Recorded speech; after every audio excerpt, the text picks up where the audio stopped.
being amenable to lengthening our visit together. We will conclude shortly, we hope. I'll recognize myself for an opening of a second round.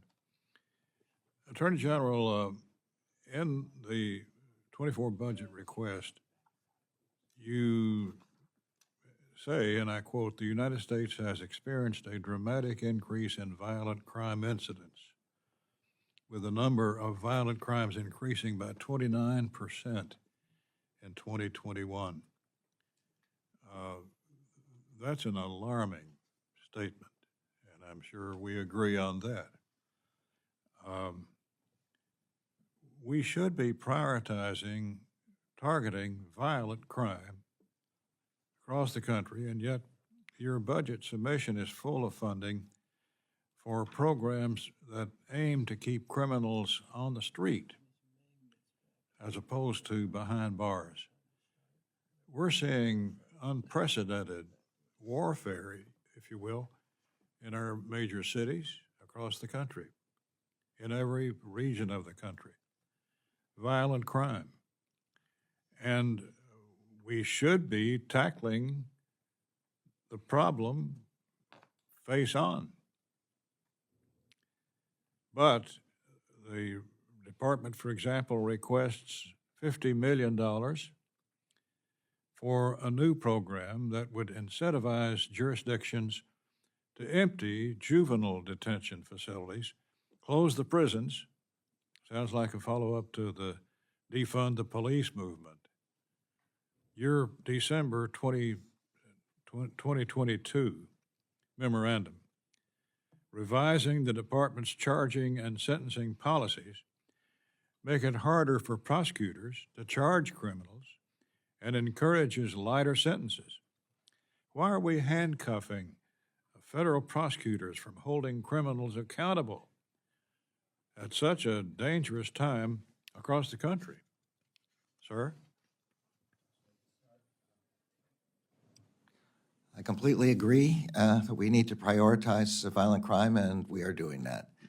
The memorandum that you're talking about says in several places, but particularly right at the beginning, the purpose is for us to be able to allocate our resources and focus them on combating violent crimes. So the sentence discretion that's being given to the prosecutors is aimed at using their resources against violent crime, and in no way calls for reductions in sentences with respect to violent crime. In every place in that memorandum, it explains that violent crime sentences are to be used to the extent needed to prevent dangers to the community. With respect to defunding the police, we are asking for more than $4.5 billion, $15.3 billion over 5 years for investments in state and local police. That includes a $2.4 billion increase in cops hiring just for FY24 alone, an increase of $20 million for our Project Safe Neighborhoods, an increase in $59 million for public safety officer benefit programs for the survivors of deceased officers, additional $884 million for new gun crime prevention strategies to be given to state and locals for recruitment, retention, and training. So with respect, there may be some people in the country calling for defunding the police, but it is not the Justice Department, and it is not President Biden, who made quite clear that he wants to increase the funding. Well, I'm not focusing on defund the police, but I am focusing on all across the country, there's public revolt against prosecutors who are considering milder treatment of criminals. So the clear sentiment of the country is to tackle violent crime by making it tough on criminals. Do you agree with that or not? No, I do agree with that, and our focus is on making it tough on violent criminals. That's where we are putting our resources. Those are the sentences we're asking our prosecutors to seek. those are the cases we're asking our prosecutors to bring. Let me ask you about the immigration crisis.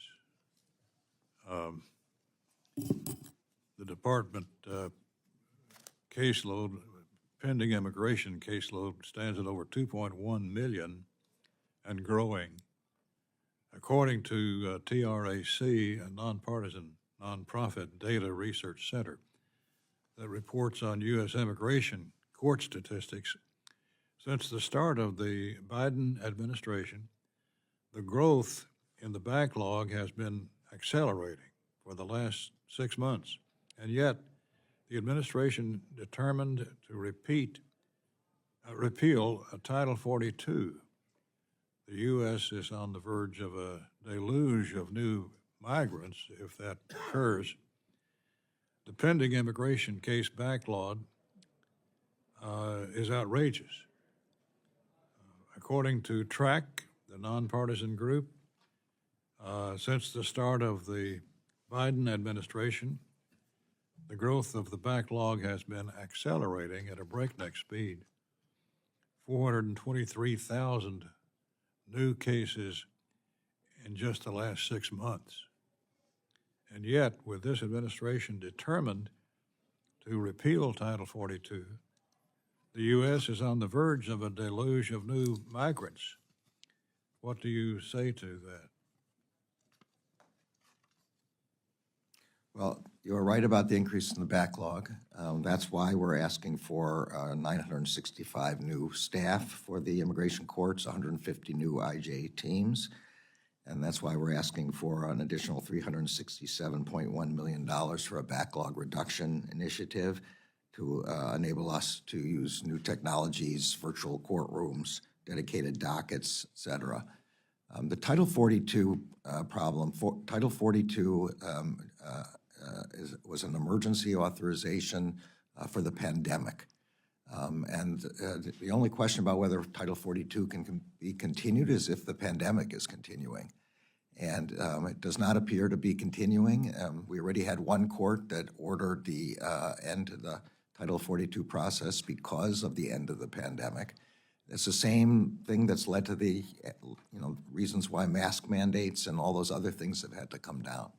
So Title 42 is just a question of whether it's legally possible to continue using an emergency health provision that depended on the pandemic. Now, what the administration has to do instead are policies to be adopted by the Department of Homeland Security, which they've issued notice of proposed rulemaking to take place when Title 42 comes down. And those are the policies that DHS believes will substitute. But Title 42 it's just a question of once the pandemic is down, the grounds for using Title 42 fall away, the legal grounds.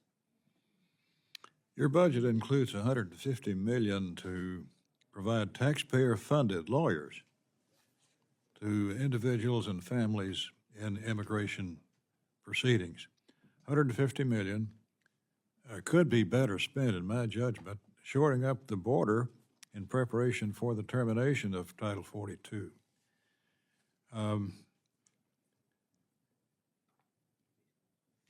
We know that tax border policies incentivize illegal entry and help fuel the illicit activities of criminal organizations and the cartels in Mexico and the Northern Triangle countries as they profit off human trafficking. The impact the administration's border policies have had on smuggling, human trafficking, and other transnational organized crime.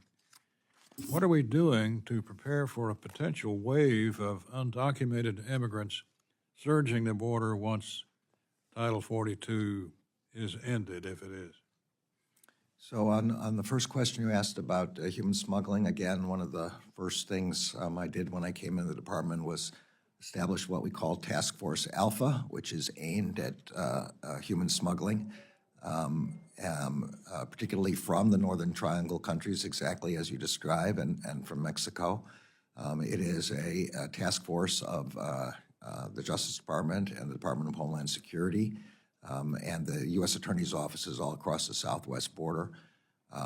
They have been identifying smuggling groups in Northern Triangle countries in Mexico and have been prosecuting large numbers of those people. And yes, they're going to have to ramp up, and they are ramping up. We have money in the budget for additional money for that task force. My understanding of what Homeland Security has in mind to replace Title 42 is an authorized pathways program. As I understand it, people will have to present at the ports using this app called, I think it's called CBP-1 to schedule appointments, or they have to make arrangements in their own countries. And if they cross otherwise, the presumption will be against them being eligible for asylum. I'm not sure I've gotten their entire program, but I believe that's the main elements of it. Mr. Cartwright. Thank you, Mr. Chairman. Well, Attorney General, one of my favorite authors said this about corrections. He said, the degree of civilization of a society can be measured on entering its prisons. And I know you agree with that. And part of why I know it is because a quarter of the money we send to your department goes to the administration of the Federal Bureau of Prisons. We just crossed over a grim anniversary, and it was the 10-year anniversary of the murder of Eric Williams at United States Prison in Canaan in Wayne County in my district. Eric Williams was alone patrolling in the prison, and he was attacked by a violent criminal, a gang member, who stabbed him so many times I won't repeat that here. And there's no question that if Eric Williams had a partner, he would not have been killed. You and I have discussed the level of staffing and the practice of augmentation, but I'm thrilled that in the fiscal year 2023, we included $180.5 million above the request of the President to sustain and increase hiring efforts. That's the only answer, is put more money toward the salaries and expenses of the Bureau of Prisons if we're going to make prisons safer, not only for the correctional officers, but also for the inmates. My hope and expectation is that this extra funding will help the Bureau reduce its reliance on augmentation, that is the diversion of non-correctional officer staff for CO duties. Since the beginning of my time in Congress, I've been raising my voice about this. Can you provide us an update on how these funds are being implemented by the Bureau of Prisons? Yes, so you're right, Congressman. Being a correctional officer is an extraordinarily dangerous job, and the pay isn't what it should be in order to encourage people to come. And some of the locations are difficult locations to live in with a family. So recruitment and retention and promotion are difficult for the Bureau of Prisons. That's why we've asked for, in this budget, $109 million particularly for hiring and retention incentives. We've been able to work out an arrangement with OPM to provide higher amounts of money for incentive hiring than would normally be available. And I'm advised by BOP that 1/3 of their facilities already have these hiring incentives in place as of February, but we'll need additional money in this budget to continue that program. We're at about 86% of authorized positions now filled. But you're right, we have to rely on augmentation, and that's not good. Even though the non-correctional officers are given correctional officer training, it's still not the right solution. We've asked for an increase in $251.7 million for BOP for new staff. That will give us 2,250 new staff through the end of FY '24. If we're able to achieve that hiring, we'll be in a much better place with respect to the safety of both the officers and the inmates. Thank you, sir. The first hearing we had in CJS this year was we had the Inspector General, Michael Horowitz, come on in, and he testified that his office is concerned about the impact staffing shortages have had on non-correctional officer positions, particularly doctors and nurses. What can you tell us about BOP's efforts to hire in these critical positions? I'm sorry, this is another question I'm going to have to answer with I'm not sure, or maybe I don't know, and I'll have to get our staff to get back together with yours. I haven't focused particularly on the medical staff, but my guess is we have enormous difficulty hiring them, just as we have difficulty hiring the other staff. Well, we'll follow up with you. I want to say I agree with Mr. Elzey. We appreciate I don't know answers if that's the truth. I'm hoping not to have too many. Too many people guessing or taking stabs at things they don't know about. Yield back, Mr. Chairman. Mr. Clyde? Thank you, Attorney General. On September the 30th, 2023, there was a FOIA request made regarding the ongoing attacks against pro-life organizations. And under federal law, as I understand, federal agencies have 20 working days to respond to FOIA requests. Is that not correct? Yes, that's the law. Okay, great. To date, the Department of Justice has not complied with the request, and I have the request in front of me. It was sent to you and to the FBI. It says FOIA communications pertaining to the ongoing attacks against pro-life organizations. And Mr. Chairman, I request unanimous consent to enter this into the record. Without objection. Thank you. It's been nearly 6 months. Why has the Department of Justice not complied with federal law on this request? I mean, this is a request sent by multiple entities, by Advancing American Freedom, Concerned Women for America, Heritage Action, Family Research Council, all joined together on this FOIA request, and it has gone unanswered. Why? So, again, I obviously don't know that particular request. We get thousands and thousands of FOIA requests, and some take longer to answer than others. This one sounds in part to be asking about ongoing investigations, and of course that requires redaction of information to protect the investigation so that the investigations succeed. But I don't know the specifics, and I'll be happy to have my staff get in touch with you. I would appreciate an answer to this FOIA request. Okay. On that note, there's another FOIA request that was sent by a concerned citizen in Washington, D.C. And that concerned citizen requested access to records concerning data related to the prosecution of homicide, rape, robbery, aggravated assault, burglary, larceny, motor vehicle theft, and arson that occurred in Washington, D.C. in the last 5 years. The response to that request was denied. And it says, the United States Attorney informed you that it does not maintain records such as those that you described. The United States Attorney in Washington, D.C. does not maintain records on the prosecution of violent crime in Washington, D.C. That stuns me. Again, I don't know the specifics here. Be happy to have staff get back to you.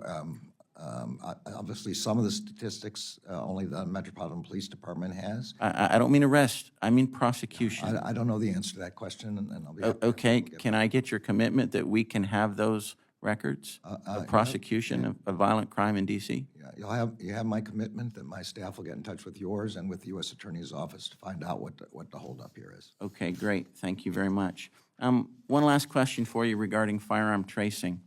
In your belief, is every firearm trace that is conducted by ATF linked to an actual crime? Well, when you say every, it's always a potential problem. The normal way in which tracing happens is that a police department submits a request based on a gun found at a crime scene. I don't know whether there's something outside of that, but that's typically what happens. state and local police or federal law enforcement gets a gun at a crime scene and then tries to trace back where it was purchased from. Okay. Last year, Representative Cloud from Texas sent a letter regarding firearm traces, and part of the response to that letter said, the NTC only traces crime guns, and every trace must be identified as such by the requester selecting the appropriate crime code. And we requested in a follow-up letter, please provide a list of all the crime codes an agency must choose from when a trace is requested. So far, we've gotten no response to that letter. It's been a year. Will you commit that you will respond to that letter Again, with the crime codes?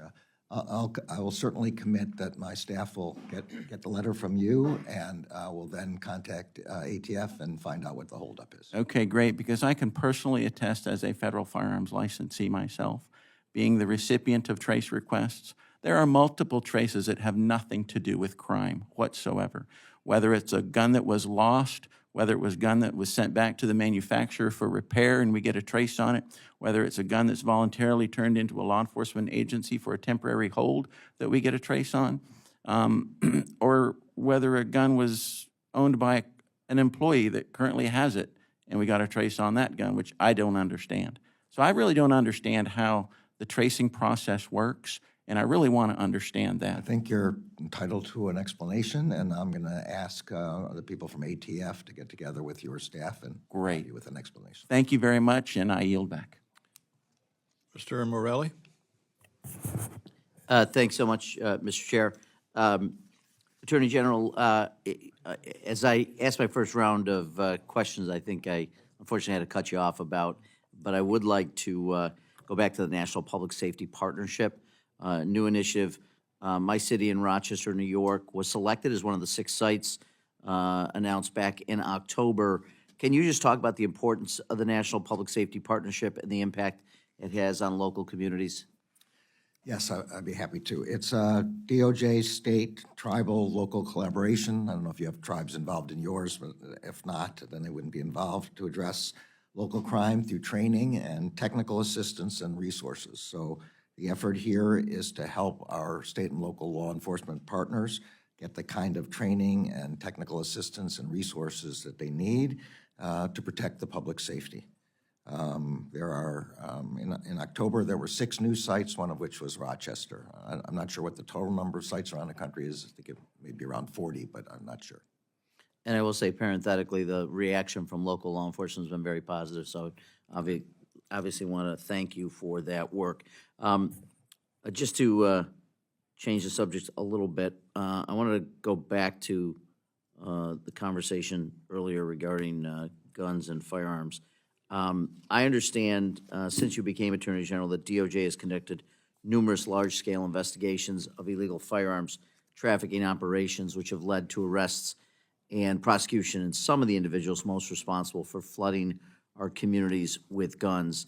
In your testimony, you identified the new gun trafficking provisions of the Bipartisan Safer Communities Act, providing additional tools for prosecutors to disrupt the flow of illegal firearms. And I wonder if you could just share with us what kind of manpower and resource are necessary for the department to undertake these operations, and whether or not you feel the department has adequate resources to meet those needs. Yeah, maybe let's just start with that. Yeah, so prior to BISCA, the Bipartisan Safer Communities Act, we were having to do straw purchaser cases pretty much one by one. We didn't have a sort of enterprise approach to this. BISCA has allowed us to use a almost RICO-like approach to gun trafficking, and has made the straw purchaser statute more clear for our purposes here. What we're talking about here are people who are purchasing guns knowing that they're going to be used by drug gangs or by violent crime gangs, and moving them to different parts of the country. We've established, ATF has established cross-jurisdictional task forces, one on the East Coast, one on the West Coast, one in the center of the country, and 2 more, and I can't remember exactly where they are. So we've asked for, in this particular request, for an additional $25.6 million for 72 ATF agents to address gun violence in the cities most affected, and to take advantage of what BISCA has provided with respect to gun trafficking. We've had two major prosecutions since BISCA was passed, which was just at the end of last year. I don't remember exactly what the numbers are, but there have been large numbers of guns and large numbers of defendants. And the consequence, we've been able to prevent that from getting to criminal gangs. I wonder if you could just comment on, or whether you know this, specifically local law enforcement agencies, and how often they seek ATF assistance in the fight against gun violence in their communities. Are you satisfied with the number of times you engage, or do you think there could be greater engagement between local law enforcement and ATF? Well, I mean, Nashville's a good example, the terribly horrific shooting that just happened. ATF's entire office went on the scene to assist Nashville PD. Fortunately, well, and unfortunately, but Nashville PD was right on it within 14 minutes and killed the shooter.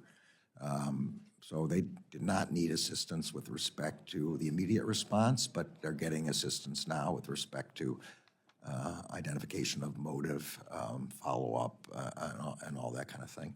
I have been to quite a number of U.S. attorneys' offices around the country, and in each case, I meet with the federal law enforcement heads and with the state and local heads. And really the purpose of that for me is to assure myself that the state and local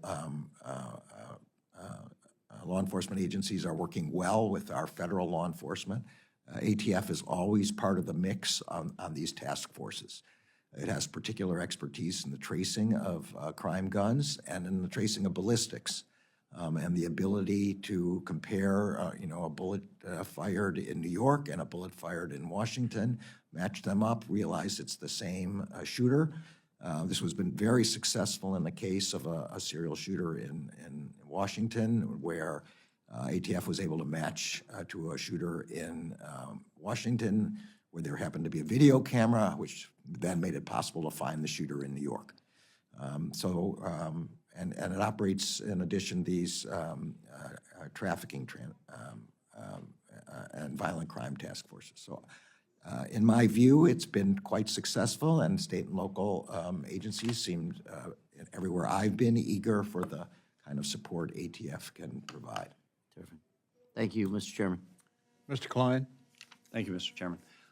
You are talking a lot about the need for more resources to combat increases in illegal gun crimes, correct? Among many other things, yes. And let's go down the list. Drug trafficking, you talked about that one. Yes. Human trafficking, sex trafficking Yes. crimes are on the rise. Would you say that those who are prosecuted for those crimes are 100% legal residents of this country? I'm not in a position to answer that. I'd be surprised if all of them are legal residents, but I don't have statistics on how many are not. But Would you say that the volume of crossings at our southern border contributes to that rise in crime, just from a sheer numbers perspective? I don't have the statistics. Obviously, some people who cross the border commit crimes, and some people who, and the vast majority do not. Right. Many people in this country commit crimes, and the vast majority do not. I don't have the statistics you're asking for.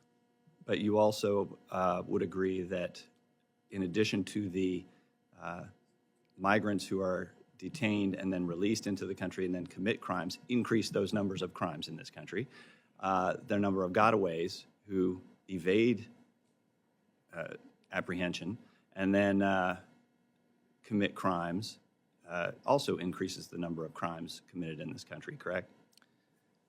I'm stuck in the syllogism here. I think that the answer is the more people who commit crimes, the more crimes we have in the country. Right. So would you agree then that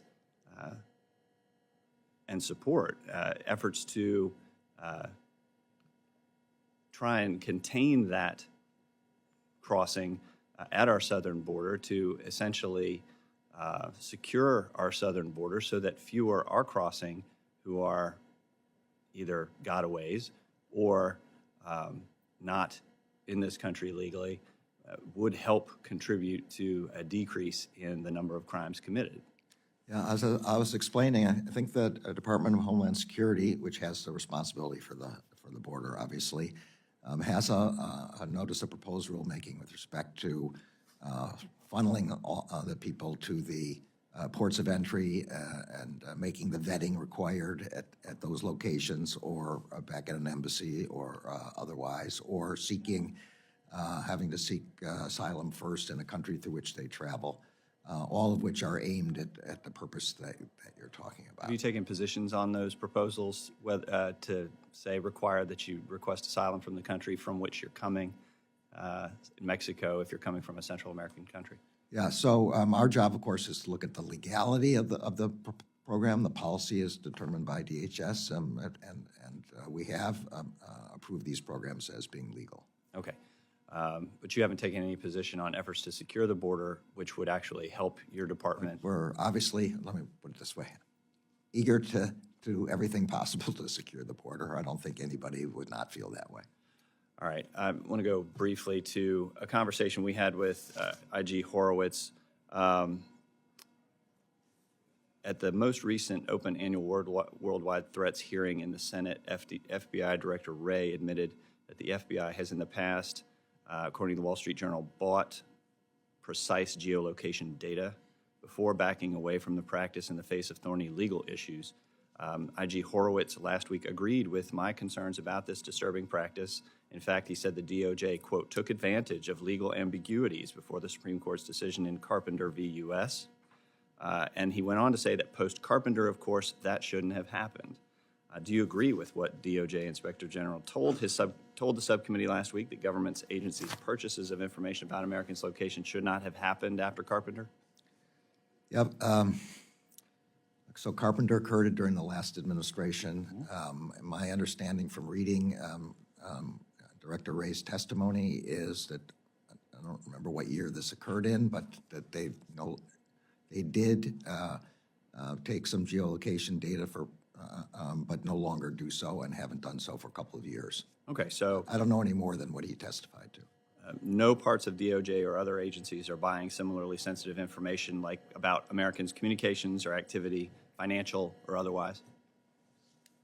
Well, we've jumped from purchases of aggregate of commercial information. Well, let's stay there. Are any Those are parts of two DOJ still purchasing location So information? that question, the department has an investigation going on internally to find out which parts. But you don't know? No, because it's ongoing. I don't mean investigation in a pejorative sense, but we're looking into that question. My understanding on geolocation is that we don't purchase that. Time of the gentleman has expired. Thank you. Ms. Ming? Thank you, Mr. Chairman, and thank you, Attorney General Garland, for your service to this country and for your leadership, especially in the last few years in helping our country from protecting our country from violent crime and especially hate crimes over the last several years. I know that public safety is on top of the mind for all of us on both sides of the aisle. We talked a little bit about threats of drug trafficking, human trafficking, and other types of serious crimes, and wanted to know if the Republicans' proposed cuts of 22% to 2022 levels were enacted, how would that affect public safety in this country? Well, I don't know who's proposing the cut, but we were asked to, by a member of the larger Appropriations Committee, to evaluate the consequences of a 22% cut, and the consequences would be devastating to public safety. They would make it enormous cuts in parts of the Justice Department, from our law enforcement agencies to our grant-making agencies, all of which are used for the purpose purpose of improving public safety, and it would devastate all those programs. If a 22% cut was enacted, would it impact our ability to maintain and hire cops Yes, so we don't do the actual hiring of. or grants for hiring? Yeah, if you mean by cops at state and local, yeah. Yes, it would dramatically. The COPS program itself estimates 300 to 400 fewer federally law enforcement funded COPS positions would be available, be a reduction of $50 million in the COPS hiring program. So cuts to these grants could lead to smaller police forces across the country. Yes, and of course, it isn't only the OJP, the COPS grants that provide money for state and local police, the Burn JAG and are administered by the Office of Justice Programs, and others within that also provide funding for local governments, and those would be cut as well. So yes, there would be a reduction in the ability of state and local police to hire. And specifically on hate crimes, if cuts were enacted, how restrained would your department be in supporting our community-based organizations and combating hate crimes? I don't think we have a. I don't think I have a specific breakdown with respect to that, but I think that there would have to be a cuts in all of the money that we have provided for hate crime. This includes the money that Congress provided in the No Hate Act, as well as the money that's used by the Civil Rights Division and the FBI to investigate hate crimes. We, in our current budget request, we've asked for $43 million in OJP funds, which include the Jabara Hire No Hate Act grants. And if you take 22% off of that, you see what the consequence would be. And likewise, $13.2 million for the Civil Rights Division. These are additions, but the total is $28.3 million, so we'd have to slash that.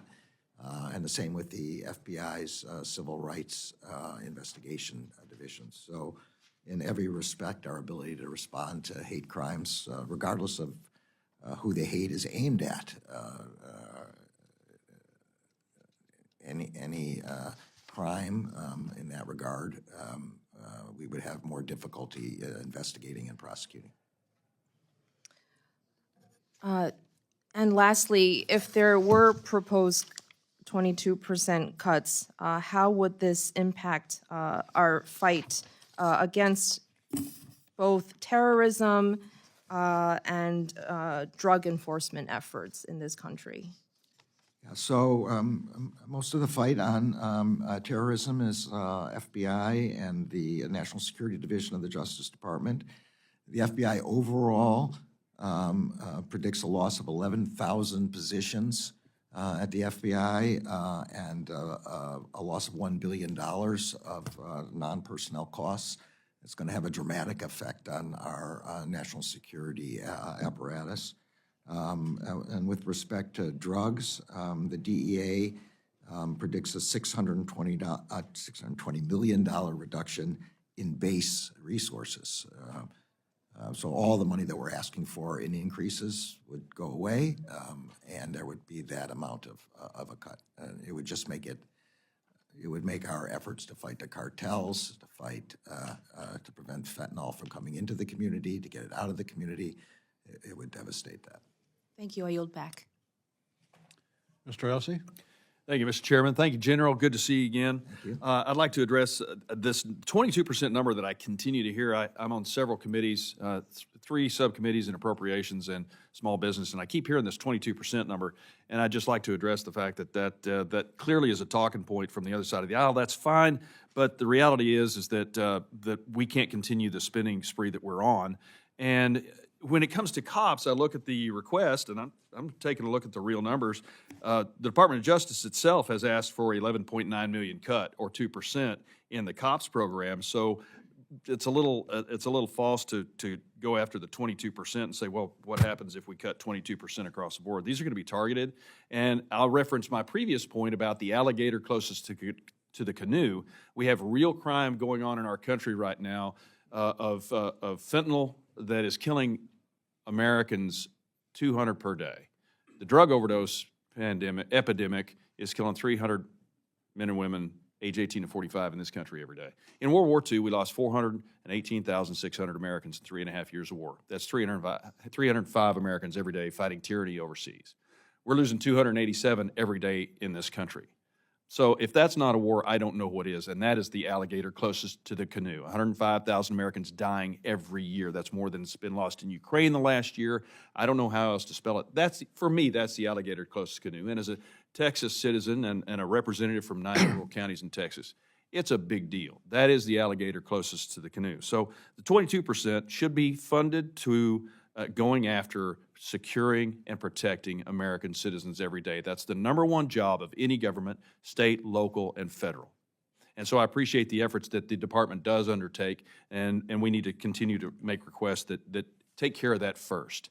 And when we do have to make cuts, then we target those things that we need to fund first to secure and protect Americans first. And as I said, on the new grant programs, we can look at some of those that are more of a concept than a real crime-fighting issue going forward. I don't need to go over those, but the reality is that's where you're going to probably go after some of the cuts. Let's talk about workforce and telework for now. I asked this question of every department head, and so can you give me the number? You may or may not be able to.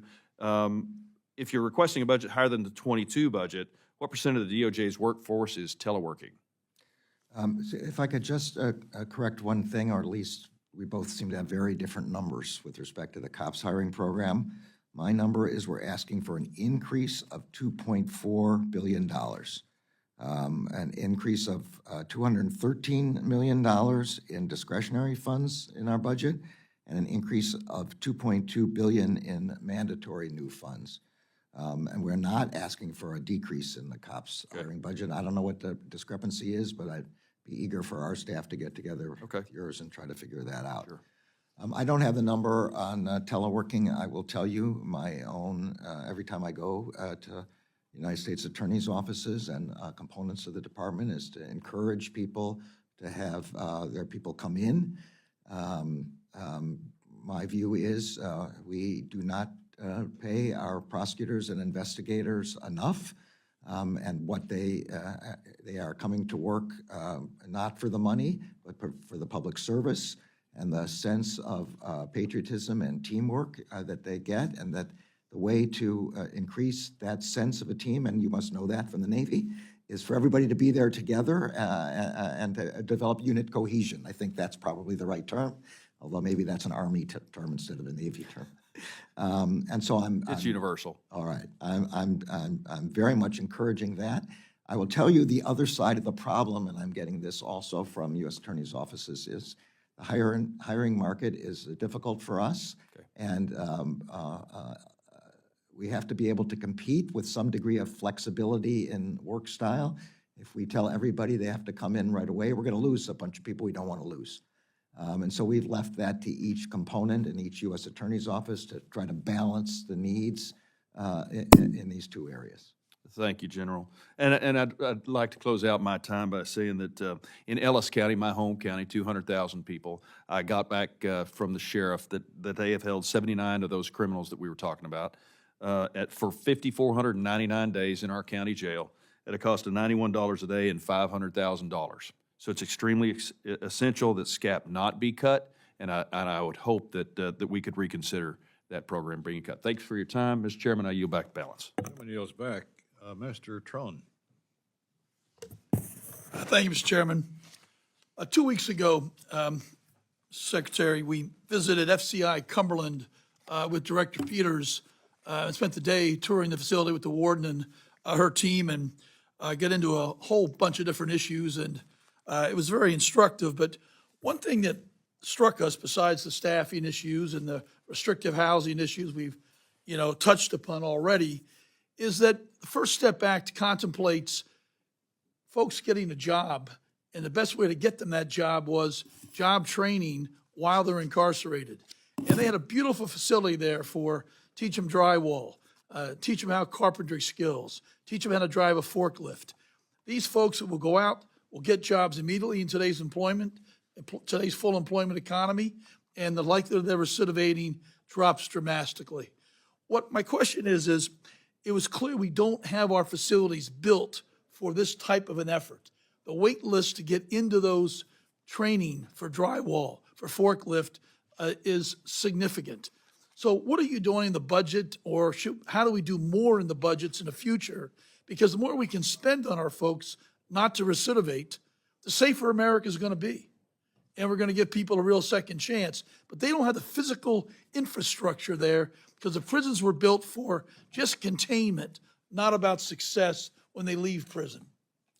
I'll have to talk to the director about the facilities question. Obviously, that's a whole nother area of the budget, construction, which we haven't been talking about. I do know that for First Step Act implementation, we've asked for $409.5 million, and included in that is considerable amount of vocational and workplace training. We obviously completely agree the best way to stop somebody from recidivating is if they have a real job. They have to go to work every day, and they have to have all the incentives to stay straight, and having a job are what's necessary for that. So I'd encourage you to look at future budgets and talk to Director Peters and her team about that infrastructure piece, because they can't do their job without the right facilities, and they're outdated. The question was, since we are short on facilities, tablets are a great opportunity to expand access to educational and reentry programming. With the BOP short-staffed and extremely long wait lists for most of their classes, being able to address the educational programs through a tablet is a lifeline to people trying to turn their lives around. The BOP awarded $77 million contract to roll out tablets in October of 2021. But as of today, 0 educational tablets are available. So what resources does the BOP need? How can we help you and help the BOP succeed to give folks a real second chance to get this tablets program rolled out? So my understanding, this is not a resources problem. The BOP is engaged with a tablet, iPad vendor. I don't mean that it is an iPad, but I think of tablets as iPads. They're trying to work on various technology approvals that are required under federal law. Obviously, the tablets require Wi-Fi in order to download the information. Wi-Fi is a security risk in a prison, so I think this is just taking longer than the Bureau of Prisons had hoped, because they have to balance security concerns and the concerns about improving the availability of vocational training. And another reason not to have funding cuts, because by spending money, we're going to be able to save money at the end of the day by folks not recidivating, creating a safer America, and cutting back on the expenses of the $80 billion we spend on incarcerating people in this country. Instead, let's set them up for success. So we appreciate your efforts in this, and we thank Director Peters. I think she's a great choice and is going to do a fine job, and she's inherited a bit of a mess. I yield back. I'll tell her you said that. Absolutely.